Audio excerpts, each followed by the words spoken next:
The series, in which Ruff depicted his bohemian Dusseldorf circle in a vacant style, was born in divided, paranoid, pre-unification Germany he grew up in.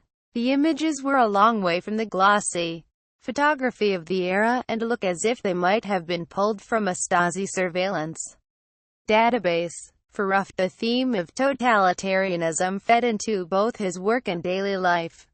"I started them in 1981, and all of us had read George Orwell's 1984, he said over the phone from Germany.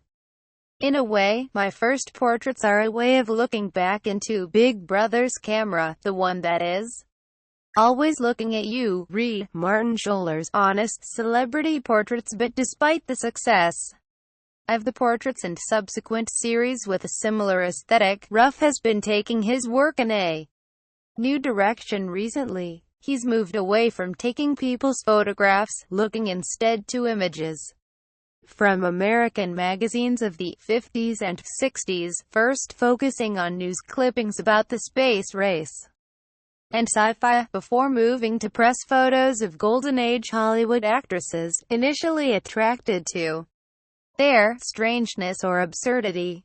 "I had a pretty nice collection of spaceships, airplanes, and astronomical photographs, and I was searching for some pictures of cosmonauts, but when I got them I had a look at the back and found that was almost as interesting as the front," he said. "You have all this additional information like what's in the picture when it was published. Sometimes you even have a cutout of the original article from the newspaper." For Ruff, these images are undeniably nostalgic, harking back to his childhood in the Black Forest in southwestern Germany. "I was watching TV when Armstrong put his foot on the moon." All these images deal with the promises and desires of a young boy. It's always a look into the past. These new works will be on view in at Sprouthmagers Berlin from July 7th, and this September Ruff will be the subject of a major retrospective at London's Whitechapel Gallery, his first in the city. "I love all my babies, even though they are adults now, especially the portraits, because they were a kind of starting point for my career, and they helped photography become part of contemporary art, not a second degree of it."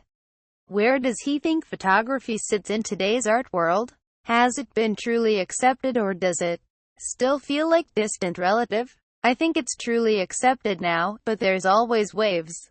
Let's say in the last 17 years or so, photography has been really booming, but it's quieter now." Read inside Elton John's spectacular photography collection. While photography may be experiencing a lull in the art world, it's become omnipresent in our lives, increasingly democratized by new technology.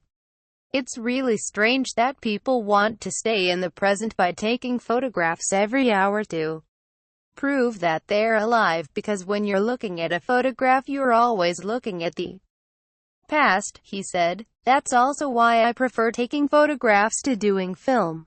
I like this frozen, aesthetic image that you can look at whenever you want.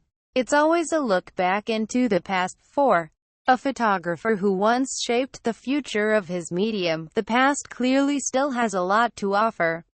For Thomas Ruff, New Works is on at Sprouthmagers Berlin from July 7th to September 2nd, 2017.